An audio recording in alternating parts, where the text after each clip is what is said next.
Election দেন, দেশটা তো 18 কোটি মানুষের, তারাই তো মালিক দিকে আপনি তো পারতেছেন না চালাইতে।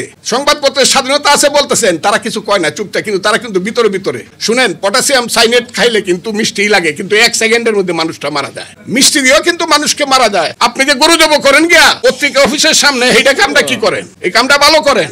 কই ফজলুর রহমানরা, সালাউদ্দিন আহমদ তো এইভাবে পায় না। বাচ্চা ছেলে পেলেরা নাতির সমান, এর 1.5 ঘন্টা যাবত এদেরকে টেলিভিশন দেখান, পত্রিকায় বড় হেডিং এ তুলেন, জাতীয় পত্রিকায়। কেন, কি করতেছেন আপনারা? সব বাদ দিয়ে দিবেন, বাপের আগে পুত্রে নিয়ে দেবেন গা না?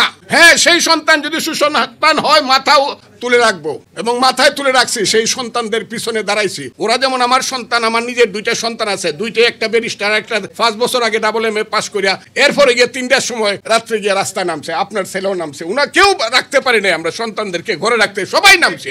কি নাকি শুধু তারা নামছে? আমরা সব না। আমার 2টা ছেলে গেছে, রাত্রে ঘুমাইতে পারি না, 5 দিন বাসায় আসে না। ছেলের এই দিকে, তোমরা তো ছাত্র না, তোমরা তো ব্যারিস্টার বুঝি না। হাসিনারে পতন না করে আইতাম না, মরলে মরবো নাকি? আপনাদের ছেলে পেলেরা এরকম গেছে না? আমরা সবাই মিললে হাসিনারে তারাইছে। ওই যে আমি বলছি, হাসিনা যাক, আজরাইল আসুক, আমার আপত্তি নাই। এখন যে জায়গাটা হইতেছে, সেই জায়গাটায় কেন বলা হবে? ছেলেরাই বা কেন বলবে? তারাই বা কেন সমর্থন করবে যে মুক্তিযুদ্ধ যারা করছিলাম মুসলমান, তারা আল্লাহর কাছে মাপ চাও? কথাটা আমি হাসা কইছি না মিছা কইছি? এই কথাটা কেন বলবেন? কে বলতেছে? ইসলামী ছাত্র শিবির। তাদের নেতা আবার শিবিরের নেতা সমর্থন করতেছে। আর শিবির এমন একটা দল যেটা জামাতের সঙ্গে একদম যুক্ত। জামাত নিঃশ্বাস না ফেললে শিবির নিঃশ্বাস ফেলতে পারে না। কাজে শিবিরের কথাটা জামাত ইসলামের কথা। আমি প্রথম দিন বলছি, জামাত ইসলামের চরিত্রের অনেক পরিবর্তন, সুন্দরভাবে আগাচ্ছে। কারণ জামাত ইসলামের আমিরে আমি চিনি, যত দেখে না করে পাকনা দাড়ি টাড়ি, ওনাকে আমি সালাম দিই, কিন্তু বয়সে আমার 5 বছরের ছোট উনি। আমি ওনাকে দেখছি, উনি জাসদ ছাত্রলীগ করে না। আমি মিথ্যা কথা বললে আপনারা জানেন, দেখেন উনি জাসদ ছাত্রলীগ করতো, মান্নাদের কর্মী ছিল, মাহমুদুর রহমান মান্না। উনি খুব সুন্দর ভালো কথা বলে। আমি মনে করছিলাম এখন বুঝি বাংলাদেশ অপাইব, কিন্তু না। তারা পরে দেখা গেল ফ্র্যাঙ্কেস্টাইনের ভূমিকা অবতীর্ণ হয়েছে। যে আশ্রয় দিছে তারা খাইতে চায়। কথাটা খুব ঠিক। 18 সনে যদি বিএনপি, যদি ধানের শীষ মার্কাটা কার বলেন আপনারা? বিএনপি, তাদের পাল্লা মার্কা ছিল। বিএনপির মার্কা দিয়ে তারা ইলেকশন করছে। বিএনপির আস্তিনের নিচে তারা আশ্রয় নিয়ে পলিটিক্সটা করছে 18 বছর 20 বছর। এখন যেন মনে হয় নৌকার ধানের শীষ 2 সাপের 1 বিষ নাকি? এটা কারা ছড়ায়? ইউটিউব গুলা কার? 50,000 ইউটিউব আছে জামাত এবং শিবিরের, তারা এগুলো দখল করছে। ব্যাংক তারা দখল করছে, হসপিটাল তারা দখল করছে, প্রতিষ্ঠান তারা দখল করছে। আমি খারাপ মনে করি না। বিশ্ববিদ্যালয় তারা দখল করে ফেলছে, ভাইস চ্যান্সেলর সব। আমি আমার জেলা দিয়ে বলি, আমার জেলায় একটা সিট যদি পায় জামাত, আমি মনে করবো আমার পুনর্জন্ম নিতে হবে। আমি চ্যালেঞ্জ করলাম, আমার কিশোরগঞ্জ জেলার জামাত 10% ভোট পায় দেখা, 10% ভোট পাক। কিন্তু এখন আমার জেলা জামাতের কথা ছাড়া চলে না প্রশাসন। এগুলো আমরা অপমান বোধ করি না? যারা তারা আশ্রয় দিল, বাঁচাইলো, তাদেরকে এখন খাইতে চান। এখন আবার মনে করেন বিএনপি দরকার নাই, আমরা ইলেকশন করে আমরা পাস করে ফেলবো। বিএনপি কে ভুলে গেছেন যে বিএনপি আপনাকে সমস্ত জায়গাতে আশ্রয় দিছে। দেশনেত্রী বেগম খালেদা জিয়ার 2টা স্টেটমেন্ট যদি মনে না রাখেন, 8 সনের পরে ভুল করবেন। জামাতের পক্ষ হইয়া 2টা স্টেটমেন্ট করছিল, আপনারা পড়েন সেই 2টা স্টেটমেন্ট, একটা 12 সনে, একটা 13। তখন উনি বিরোধী দলের নেত্রী ছিলেন। আপনাদেরকে আশ্রয় দেয় নাই। দেশনেত্রী বেগম খালেদা জিয়ার মতো মানুষ পাইবেন, এখন আপনি বলে ফেলবেন 2 সাপের 1 বিষ, নৌকার ধানের শীষ। কেন?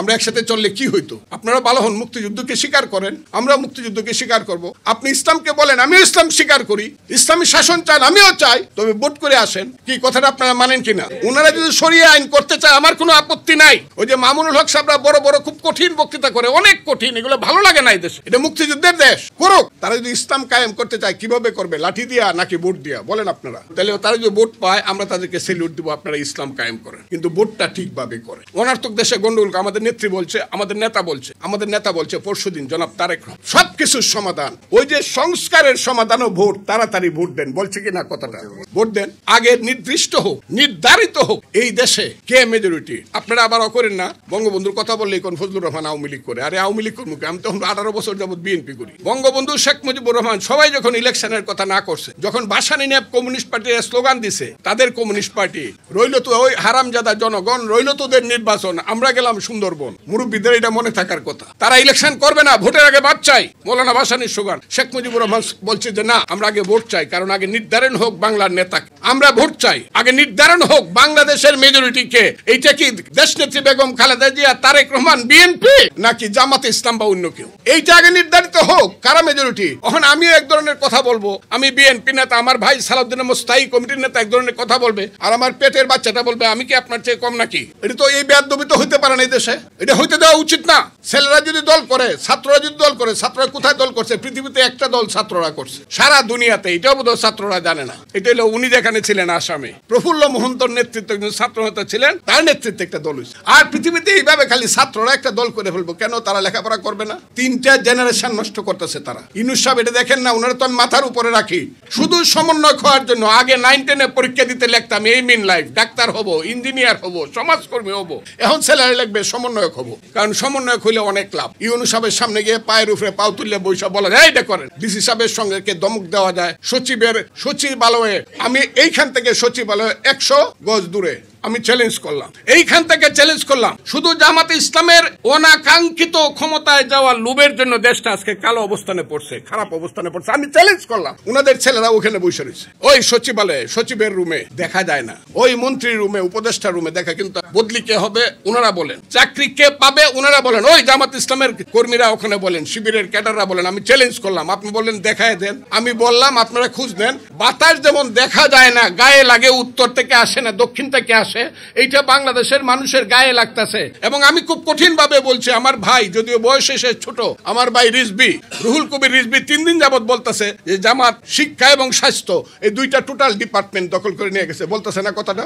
কেন? আপনি ছাত্র, আপনি জামাত, আপনি তো এই সরকারের অংশ না। আপনার ছেলেরা কেন সরকার চালাইতেছে সচিবালয়ে বৈশা? আমরা কারা? আমরা কিছু করি নাই? আমরা বিএনপি। আমার পজিশন হলো আপনার তুলনায় আমি 80%, আপনি 6%। আমি তো আপনাকে চাই একসাথে বসি, ছেলেরা একসাথে বসুক। নির্বাচনের যে সংস্কার যেটা, এটা দ্রুত করেন। কিভাবে ইলেকশনটা হবে, সুষ্ঠু ইলেকশন কিভাবে হবে? গত 3টা ইলেকশন যে হারামজাদারা করছে, দিনের ভোট চাইতে দিচ্ছে, নিশিরাইতের এমপিদেরকে বাদ দেন, এদেরকে অ্যাবডু করেন, এরা ইলেকশন করতে পারবে না। যত রিটার্নিং অফিসার ছিল 18 সনে 24 সনে, ওইগুলোকে রাখেন, ওরা করতে পারবে না। রিটার্নিং দূরের কথা, যাইতেই পারবে না এটার কাছে। যত যদি পারা যায়, ওইটা আমি সবটা বলি না, প্রিসাইডিং অফিসারও যারা ছিল, কোন স্কুলের হেডমাস্টারকে, এদের নামগুলো আপনারা নোট করেন, করে সুন্দর একটা ইলেকশনের ব্যবস্থা। সবাই মিলে ইলেকশন করি, ছেলেরা দল করবে, তাদেরকে আগেই অভিনন্দন জানালাম, তারা আসুক। তারা যদি বেশি পায় আমরা সেলিউট দিব, আমাদের সন্তানের, আমাদের দেশের দায়িত্ব পালন করবে। কিন্তু বিনা কারণে প্রতিদিন ঝগড়া করা, বিবাদ করা, এই করা, এই করা, কোন সংসার তো চলছে না। প্রতিদিন হাজার হাজার মানুষ আইতেছে শাহবাগে, শত শত মানুষ আইতেছে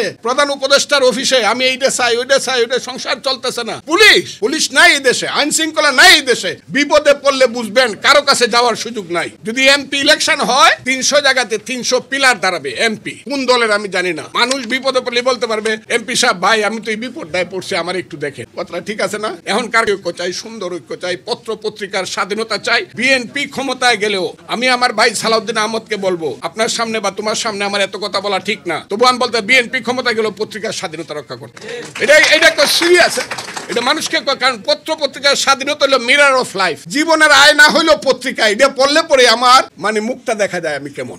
এটা কোনোভাবেই কালো করে বা মুছে ফেলা যাবে না।